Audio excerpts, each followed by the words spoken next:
Sejam todos bem-vindos à nossa live. Então, essa live é para falar um pouco sobre o novo protocolo de neuromodulação que a gente está trazendo, né? Que a gente está implantando aqui na clínica. E falar um pouco sobre pedagogia e crianças com dificuldades de aprendizado, que a Josi vai falar, que a Josi trabalha comigo, ela é neuropedagoga. Então, eu vou começar um pouquinho, eu vou começar primeiro, eu acho que seria melhor eu começar, né, Jô? Quando faz, doutora? Por mim, Depois eu tudo falo um bem. pouquinho sobre a Aham, sua... tranquilo. Deixa eu ver aqui, Jô.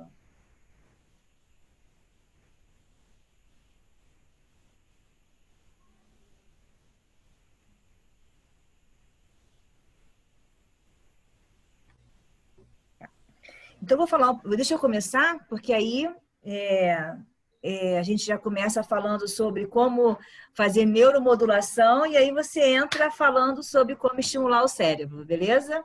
Né? Beleza. Vamos trabalhar nesse cérebro neuromodulando e você entra com as estimulações, combinado? Ok. Então tá. Todo mundo aí, tranquilo? Podemos esperar mais um pouquinho ou não? Acho que já pode começar, né, Paty? Acho que sim, temos 11 pessoas. Eu não sei se tem mais alguém para entrar, mas aí acho que vai. Tá chegando, né? É, Então tá. Patrícia vai coordenar essa reunião. Vocês, qualquer dúvida, vão escrevendo no chat e ela vai repassando para mim, tá certo? Vou compartilhar aqui a tela.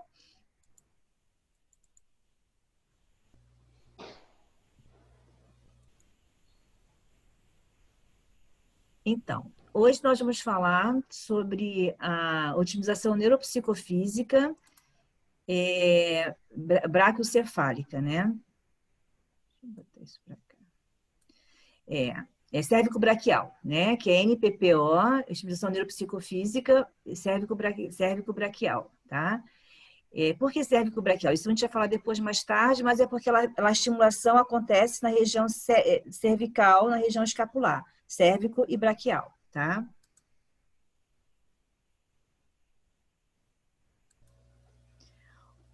A otimização neuropsicofísica, que é a mais utilizada, né, é o protocolo mais utilizado de todos os protocolos existentes de neuromodulação com a tecnologia REAC. Existe mais de 60 protocolos, né, mas a otimização neuropsicofísica é a base de todas as estimulações que é feita. A grande maioria, mais dos 30 protocolos existentes, são só para pesquisa clínica, mas os outros protocolos são utilizados clinicamente e são disponíveis aos terapeutas, mas esse aqui é a base. A estimulação neuropsicofísica é o protocolo mais utilizado e mais eficiente e é a base de qualquer outro tratamento, né? Ele é usado no Brasil desde 2014, né? Já está há 6 anos no Brasil esse protocolo.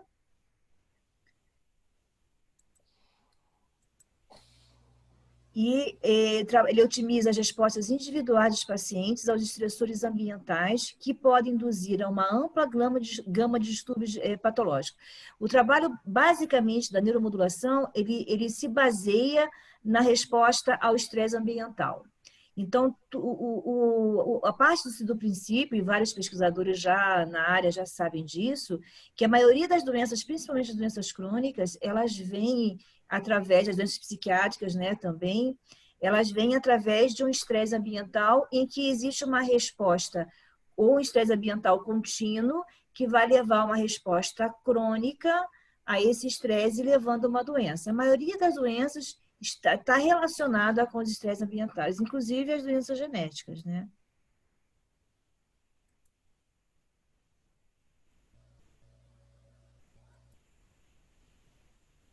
A indicação de uso Indicações de uso da utilização neuropsicofísica cérvico-braquial, tá?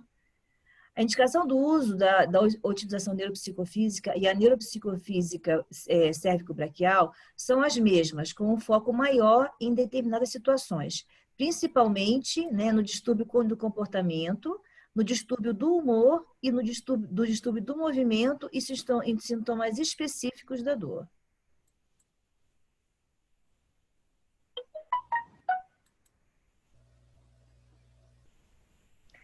Diferenças técnicas e científicas entre os protocolos ONPF e ONPF-CB, tá? A otimização neuropsicofísica, né, que é a tradicional, que a gente vai falar da via longa, né? A tradicional é a via longa e aqui a gente está a psicofísica cérvico-braquial é a via curta. A nossa tradicional otimização neuropsicofísica, que a gente tem feito nas crianças na maioria das vezes, ela vai lidar com a reação do alarme ao estresse, tá? E é definida como a via longa, né? Descrita pelo neurofisiologista americano Joseph Ledoux. A otimização neuropsicofísica cérvico-braquial, que a gente está implantando agora, ela vai lidar com a reação de alarme ao estresse pela via breve.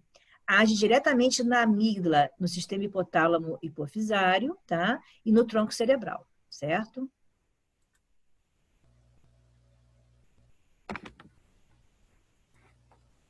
Quem foi Joseph, né? Joseph Ledoux? O que é via rápida e o que é via breve dentro da neuromodulação, né?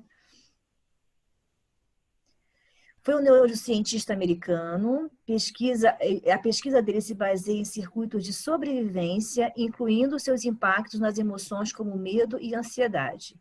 Ele que primeira vez cunhou o nome de via breve e via longa, são termos cunhados por ele. E esses termos, você vê bastante o conteúdo da pesquisa dele no livro Cérebro Emocional de 1996.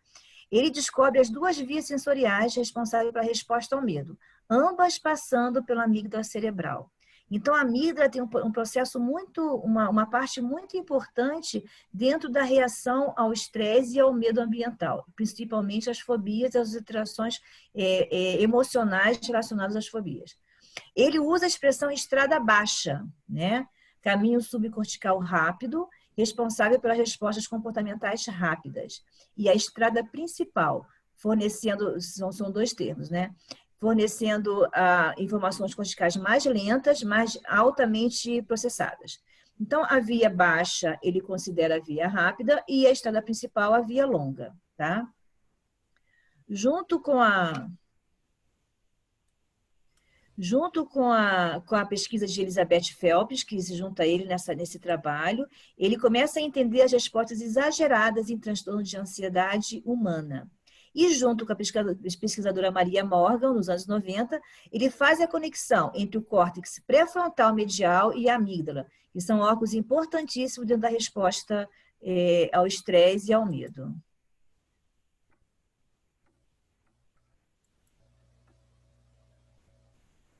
Aqui está o cérebro, né? E aqui estão os órgãos envolvidos nessa resposta ao medo, o córtex pré-frontal, né? A amígdala, né? Que são duas, na realidade, uma fica no hemisfério direito e outra no esquerdo, o hipotálamo e o tronco cerebral.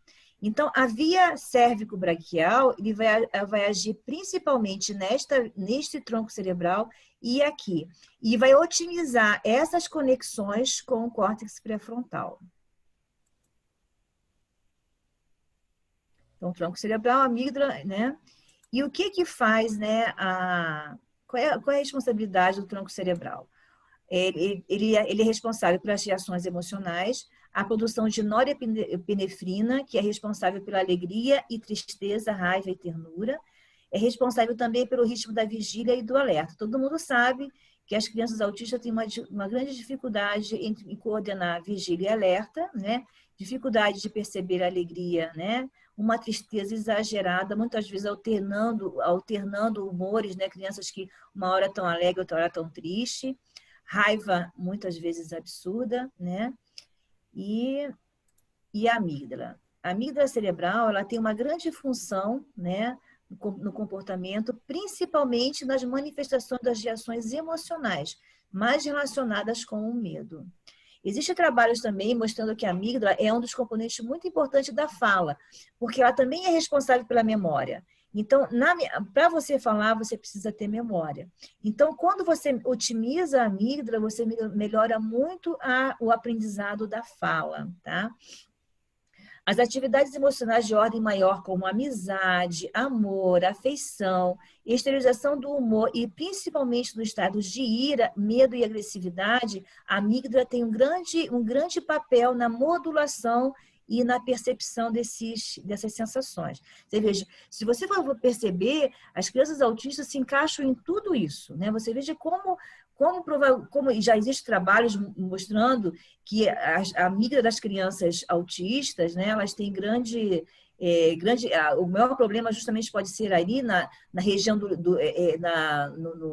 no sistema límbico, né, que é um dos grandes problemas nas crianças autistas, é a questão do sistema límbico que está alterado, tanto nas suas vias curtas como nas suas vias longas, como eu falei na outra live, né?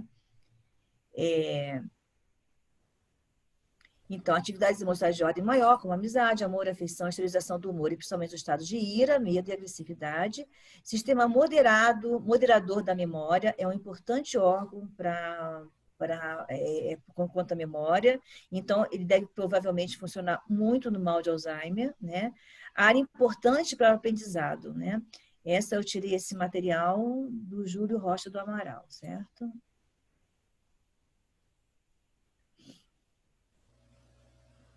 Então, qual é a principal ênfase que a gente dá na via curta da neuromodulação, né?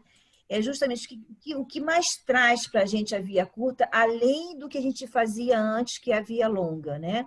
Então, fica claro para todo mundo que a via curta ela vai atuar muito mais no medo, né? Nas expressões fóbicas, que a criança autista tem demais, né? Então, ela vai muito mais modular as evidências das expressões fóbicas, tá? Então, a otimização neuropsicofísica está voltada à busca de resultados sistêmicos para a melhoria do aspecto geral e estratégico do organismo e do comportamento, enquanto que a indicação do protocolo do NPPOCB trata esses mesmos aspectos e possui uma orientação para pacientes com distúrbios de maior evidência de expressões fóbicas. Então, esse protocolo vai ser usado muito mais para crianças que têm maior componente fóbico em seu quadro, tá certo?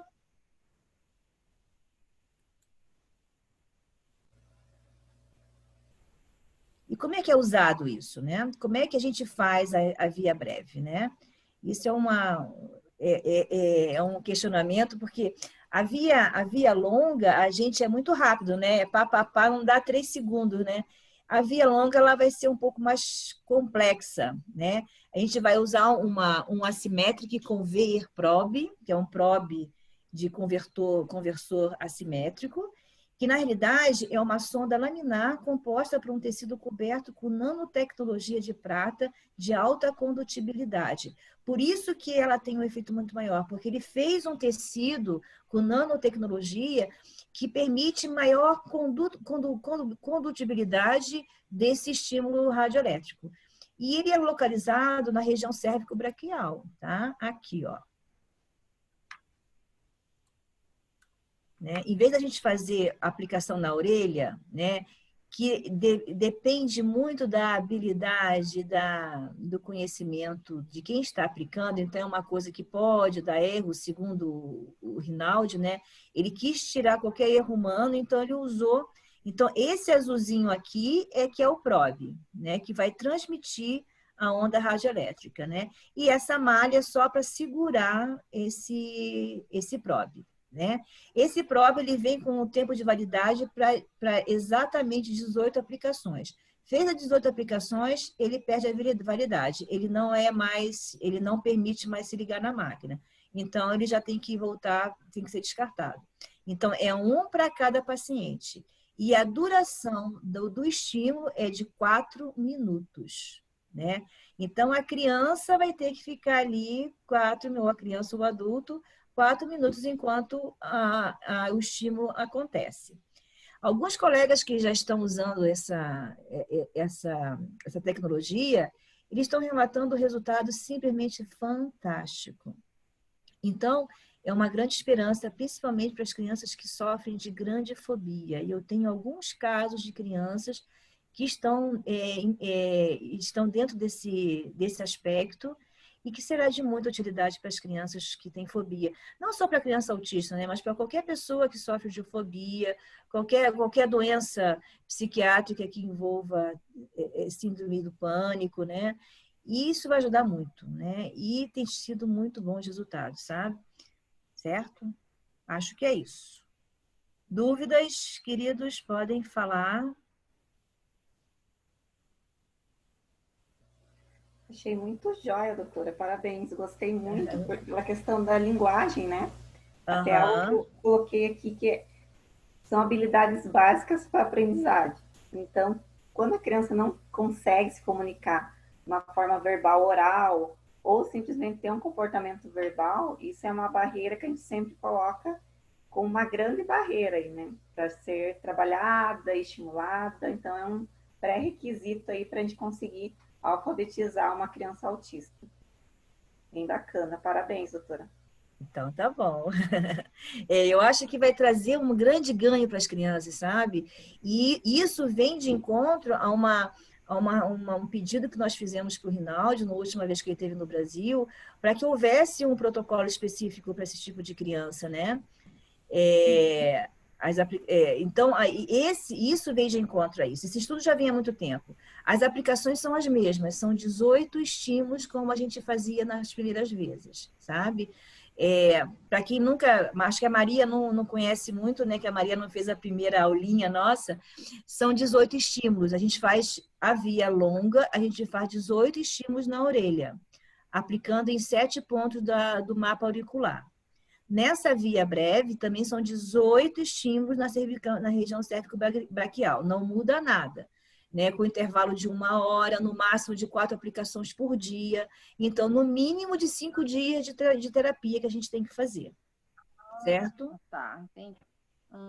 Entendeu, Maria? Doutora, Uhum. posso eu falar um pouquinho? Pode, querida, fica à vontade. Então, eu vendo ali a sua explicação, assim, ela enche de esperança os pais que estão com crianças, assim, no início da adolescência. Isso Porque mesmo. a gente começa a viver essa questão da tristeza que vem do nada, daquela Isso. alegria que, de repente, ela se transforma em raiva. Por exemplo, tá num jogo ali no computador, tá naquela coisa assim, ai, tá legal, tá legal, tá legal. De repente já não dá certo, falha a internet. Pronto. Aham. Pronto, acabou aquele dia. É capaz de Aham. moer o computador em questão de segundos ali naquela fúria, né? Isso mesmo. A questão das amizades, do não conseguir se expressar, de que quer ver quem, né? Porque, por exemplo, aqui a gente está percebendo se não consegue nomear quem ele quer ver, daí todo mundo é menina ou menino e não sei o quê. Então, dá muita esperança para a gente, principalmente que nem o Bernardo, que vai ser um dos primeiros a fazer, né? Eu até brinquei ali no bate-papo que vai ser a primeira aplicação, vão ser os 4 minutos maiores do universo na minha vida, né? Porque até ele perceber Que que vai mudou. fazer bem Por para isso que ele, que estou falando, mudou. eu tô falando para vocês, principalmente para quem já fez isso, para começar a preparar ele, tá? Eu já printei a tela ali para mostrar para ele, agora vai na tia Márcia. Foto, coloca uma coisa aqui nas costas deles, comecem a preparar eles, porque a maior dificuldade que eu sinto é esses 4 minutos, sabe? Que para quem já estava fazendo, que quando a gente muda de rotina dá aquele escândalo, né? E para quem não fez, até uma criança entender que tem que ficar sentada ali os 4 minutos, eu vou botar uma telinha aqui para a gente botar desenho, mas não sei como é que vai ser. Cada criança vai ser um desafio, né? É verdade. Mas olha, gente, tem um colega de São Paulo que está usando, ele está encantado com o resultado, sabe? Estou muito animada, eu acho que a gente vai ter grandes ganhos com essas crianças, sabe? Estou muito, muito entusiasmada com isso. Então, não me deixem de fazer isso. O preço não vai ser muito mais caro, graças a Deus, não é uma coisa assim tão cara. Vai aumentar pouca coisa, sabe? Que é meu medo é que viesse um preço muito exorbitante, né? Mas não, super, super dentro do programado, então não vai ter grandes problemas, tá? Quem mais? Esses protocolos todos a gente oferece aqui na clínica, tá? E aí, inclusive, não é fazer propaganda, mas nós temos uma pousada junto, que quem mora longe pode se hospedar aqui, né? E aí a gente faz uma alimentação toda especial para as crianças sem glúten, sem lactose, sem caseína, ou se for seletivo, a gente também dá um jeitinho nisso. É super assim, individualizado as coisas aqui, super respeitado essa questão da individualização das crianças, né? Então, aqui tem todo o suporte para atender as crianças, tem espaço para brincar, né? Tem lugar para passear, então é tranquilo aqui, sabe?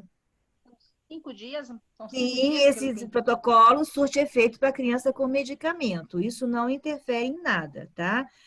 A criança vai melhorar apesar e com a medicação. Então, aí a gente geralmente, se tem um neurologista acompanhando, ou um psiquiatra acompanhando, a gente deixa que o próprio colega vai conduzindo à medida que ele vai percebendo que a criança vai melhorando, tá? Outra coisa, a resposta é muito mais rápida do que a via longa. Porque a via longa, às vezes, a gente já fala assim, ó, 30 dias para a gente ver o resultado. E a cada 30 dias a criança vai melhorando cada vez mais, né? É uma coisa a médio e longo prazo. Agora, na via curta, você já viu uma melhora muito mais rápida, entendeu? Uhum.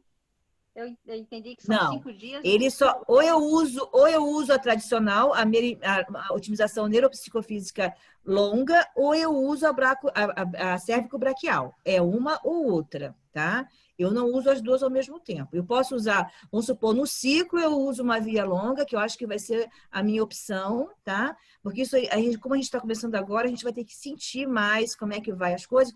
Mas eu acho que o Manda ideal é fofa, tia Márcia. alternar uma via curta com uma via Tia longa, uma via Márcia. curta com uma via longa, Tia entendeu? Márcia, beijo. Vai lá, manda beijo pra tia Márcia. Beijo. Beijo pra tia Lindo! Márcia. Cadê você? Oi, Bê, tudo bom? Um beijão, meu amor.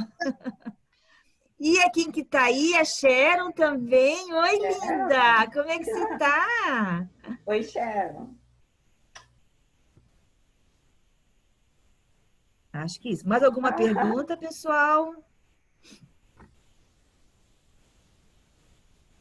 São 5 dias? Doutora, eu Se você for fazer 4 aplicações por dia, são 5 dias. Você também, vamos supor, se você mora aqui perto, você quer fazer 2, 3 por semana, você pode. Eu não posso esperar mais de 15 dias entre uma aplicação e outra. Isso serve do mesmo jeito para a otimização neuropsicofísica tradicional. Então, eu tenho que, no mínimo, eu posso esperar de uma semana a 15 dias, mas não mais do que 15 dias. Se passar de 15 dias, a gente tem que começar tudo de novo, né? E eu não posso fazer um tratamento que dure mais do que 2 a 3 meses. Eu tenho que fazer esse tratamento em 2 meses. Tem que fechar o tratamento em 2 meses. Certo?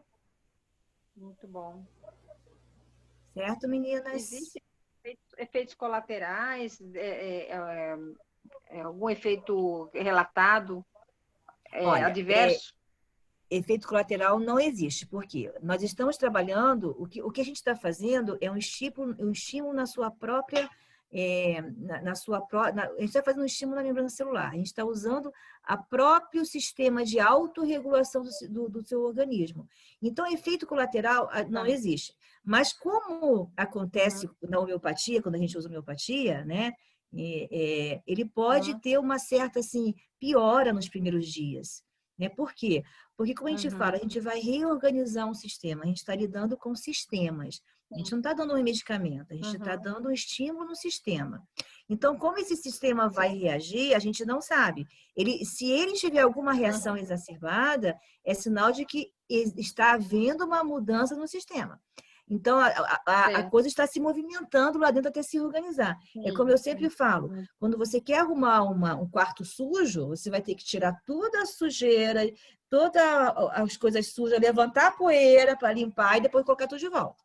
Então, a gente está reorganizando o sistema. Reações pode ter, mas não são reações assim, não são efeitos colaterais. São reações que se resolvem com o passar dos dias. Tá? Ok. Seria a agravação homeopática, seria uma coisa, mas o professor não gosta que fale disso, entendeu? Mas parece muito com uma gravação homeopática, né? Perfeito. Muito interessante. Beleza. Quer dizer, você está falando de autismo, mas isso também está Serve para qualquer doença relacionado psiquiátrica, com. Sim, sim. né? Que concurse com transtorno do humor, como que nem a esquizofrenia e tudo E mais. tudo isso, esquizofrenia, depressão, síndrome bipolar, né? Transtornos de ansiedade. Alzheimer, Parkinson funciona muito bem, né? Perfeito. Os resultados são lindíssimos com Alzheimer e Parkinson. A gente agora tem um trabalho que vai sair de AVC também, com sequelas de AVC lá na PUC. Também eu acho que vai dar uma excelente visão de como pode atuar na parte motora. Você viu ali que nós vamos também ter uma atuação na parte motora e na dor. E você sabe que as crianças autistas elas têm dificuldade de coordenação fina, né? E isso também, você veja, tudo passa. Para mim, está muito claro que o problema das crianças autistas está no sistema límbico, né? Porque tudo passa por ali, né? Você vê que todos os sintomas das crianças estão ligados no sistema límbico.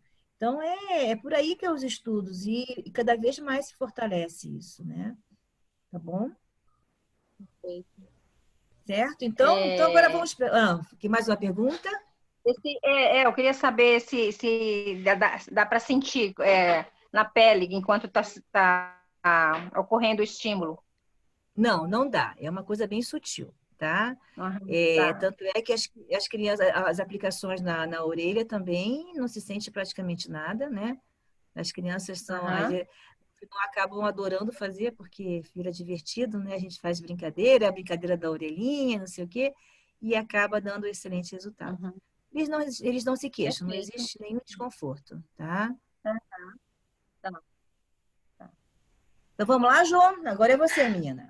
Agora nós já estimulamos o cérebro, já fizemos a amígdala dele funcionar junto com o cérebro pré-frontal, né? E agora você vai dizer como que esses estímulos externos poderão somar com esses meus estímulos internos. Bacana. Primeiro eu vou me apresentar, né? Para quem É não me verdade, fala o seu conhece. currículo. Tem algumas mães aí de pacientes meus já me conhecem. Quem não me conhece, meu nome é Josiane, eu trabalho na Clínica São Rafael. Venho da educação básica, né? Do Fundamental 1, trabalhei em sala de recursos e hoje estou clinicando lá como neuropsicopedagoga clínica. Eu tenho formação em pedagogia, em psicomotricidade, em educação especial, análise do comportamento aplicada e neurovisão. Antes da gente começar a falar sobre a aprendizagem em si, acho que é importante estabelecer a diferença entre aprendizagem, parte pedagógica e cognição. Eu vou estar aqui de olho no chat, quem quiser ir mandando pergunta, pode ir mandando, que eu vou falando ao decorrer das minhas explicações. Quando a gente fala em cognição, a cognição está presente lá desde do útero, né? A criança já começa a desenvolver o sistema nervoso central. Então, quando a gente fala em cognição, a gente fala em algumas áreas que são necessárias para a gente atingir as habilidades acadêmicas, sociais. Como, por exemplo, atenção, linguagem, memória, função executiva, saber planejar, elaborar alguma coisa, raciocínio lógico, e assim vai. Então, essas áreas têm que estar bem estimulada para que mais tarde ela possa estar recebendo a aprendizagem pedagógica escolar. Então, assim, é bem importante que desde do diagnóstico, o mais cedo possível, comece essa estimulação aí, para que quando eles cheguem lá na fase de alfabetização, já tenham um repertório base. Daqui a pouco eu já vou falar para vocês o que é esse repertório base. Como que a gente pode estar estimulando isso aí? Eu achei bem bacana que o protocolo da doutora Márcia traz a questão da linguagem, né, que estimula a questão da linguagem, alguns aspectos comportamentais que influenciam muito na questão da aprendizagem. Eu acho que uma das principais coisas a ser questionado é como está esse repertório de base do meu filho. O que são repertórios de base? Como que está essa comunicação verbal, né? Como meu filho se comunica, ele tem comunicação, né? Como que está a funcionalidade dele como que está o contato visual, né? Então, tudo isso influencia para a aprendizagem, né? Não adianta ficar só querendo depositar conhecimento sem conseguir avaliar esses aspectos, se a criança está aprendendo ou não, e sem ela ter esse repertório de base, né? Comportamental, aí que a gente fala.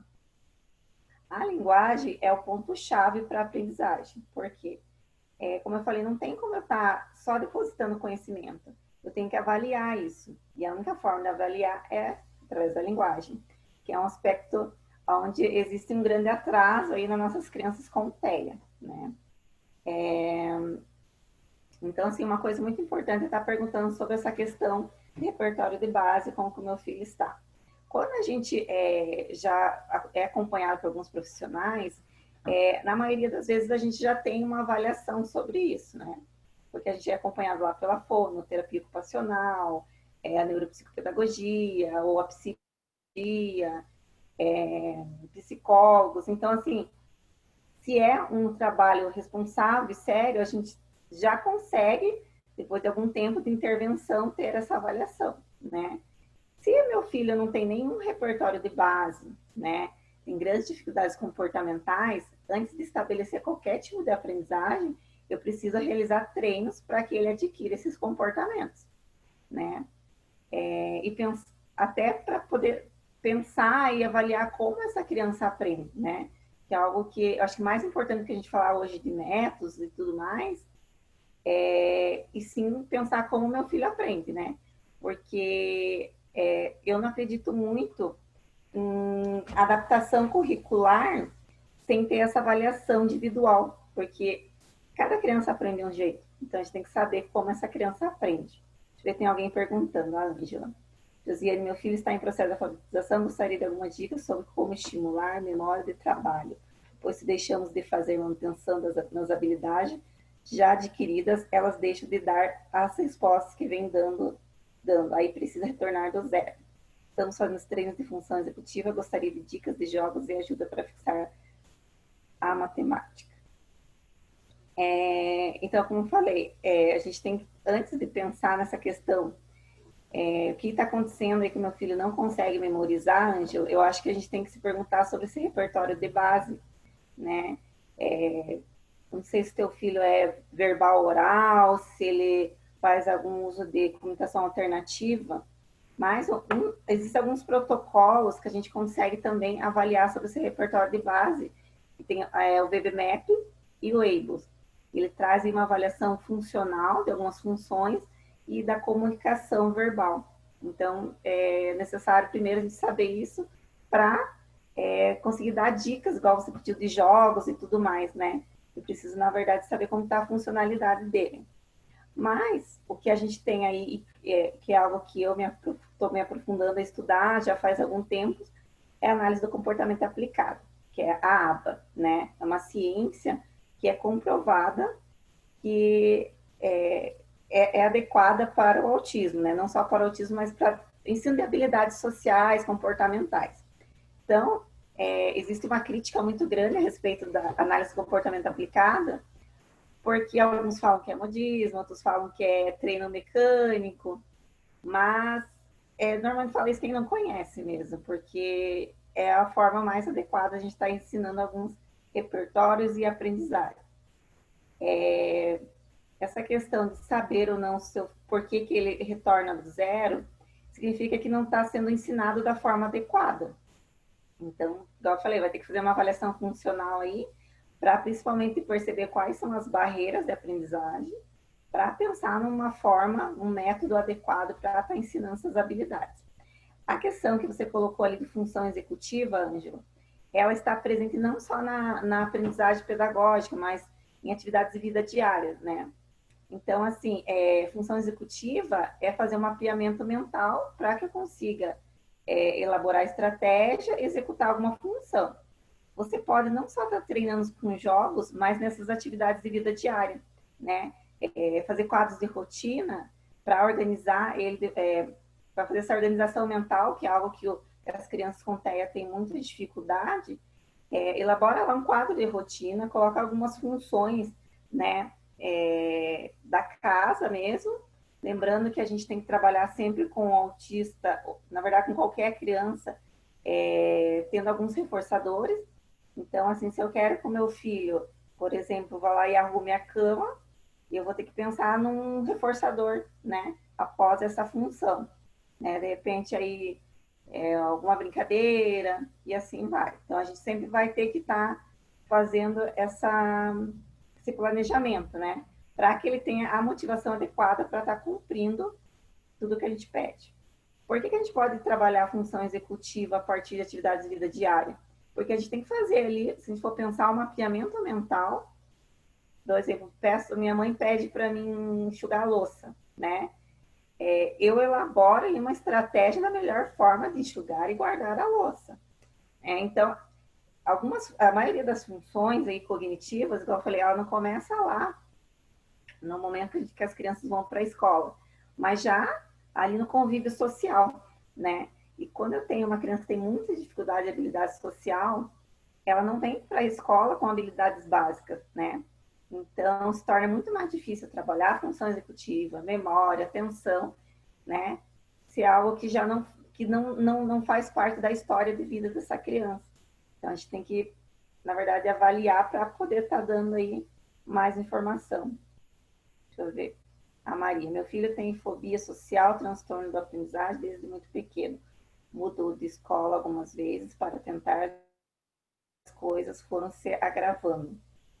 Quando o tratamento proposto não tiveram um efeito significativo, a tal ponto que hoje, aos 18 anos, não consegue frequentar uma escola por medo de pessoas. Baixa autoestima exacerbada, teve diagnóstico de esquizofrenia. Então, voltando lá, eu já respondo a sua pergunta, Maria. Voltando lá, a primeira pergunta que eu, como mãe, tenho que ter com o pai, né? Até eu acho que algumas pessoas que me conhecem sabem que eu tenho 2 filhos, uma neurotípica e um que é autista e tem outras comorbidades. Então, como responsáveis, a gente tem que se perguntar se meu filho está preparado para a alfabetização. Se ele tem aqueles repertórios de base que eu falei. Como que está o comportamental dele, como que está o social, quais são as funcionalidades que ele tem dificuldade, né? Como que está o contato visual, isso é muito importante para a aprendizagem, né? O contato visual, principalmente. Muitos estudos falam que 80% do que a gente aprende é pela visão. Então, como que a gente vai ensinar uma criança que não tem essa habilidade, né? Precisa ser desenvolvida. A escola, quanto à escola, já possui, quando vocês vão procurar uma escola, não existe hoje, no processo de inclusão, né, muitos pais vêm perguntar qual é a melhor escola na região. Eu conheço várias escolas, né? Então, quando a gente vai pensar em escola, a gente tem que ter ciência que é uma batalha, né? E como pais de crianças especiais, a gente já sabe que a gente já está na guerra, né? Então, dificilmente eu vou dizer para vocês que existe uma escola preparada, né? Mas existem escolas que têm boa vontade. E aí a gente vai se conhecendo com o tempo e com a recepção dessas pessoas, né? Então, assim, uma das coisas a ser perguntada se a escola possui crianças já com alguma deficiência, com algum diagnóstico, né? Para saber se essa escola tem uma boa recepção a essas crianças. Porque tem escola que, né, acaba fugindo da inclusão e não aceita, né? Eu sei que, por lei, é um direito de toda criança ter acesso ao ensino básico, mas algumas escolas criam algumas estratégias para não aceitar essas crianças.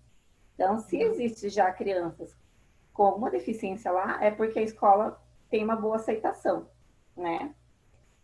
Como que é o ambiente escolar, né? Porque a gente sabe, assim, que crianças com atraso de desenvolvimento, o ambiente influencia muito. Na verdade, o ambiente, principalmente para a gente que é analista do comportamento, faz parte da aprendizagem.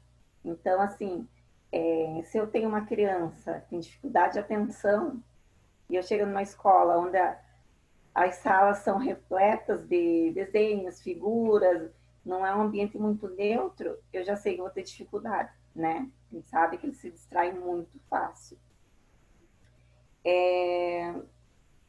a escola, no caso da escola, a questão da aceitação e qual é o conhecimento dessa escola a respeito do diagnóstico do seu filho, né? No caso, se é autista, eles têm algum conhecimento, né? Tem algum profissional formado na área ali, na educação especial, né? Então, é bem importante estar ali averiguando o currículo dessa escola. É a questão que a Maria colocou ali sobre a baixa autoestima. Então, assim, Maria, a gente fala muito na análise do comportamento que a gente trabalha muito com reforçadores, né? De uma forma bem simples de explicar para vocês, a gente trabalha com uma contingência, né? A gente sempre pensa em comportamento como uma contingência lá de 3 itens, que é o antecedente, uma resposta e uma consequência, né? A consequência vai determinar muito como vai ser dali para frente os meus comportamentos. Então, se eu tive uma experiência má em algum momento da minha aprendizagem, eu vou criar mecanismo de fuga ou esquiva, né, que a gente fala.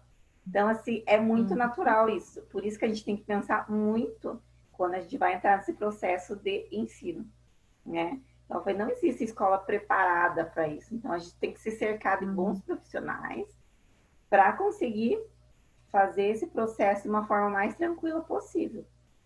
Sim. Né? Eu não sei, Maria, se ele está em escola ainda? Esse ano, não. Esse Não. ano eu só matriculei, mas ele não conseguiu frequentar. E a escola regular? É.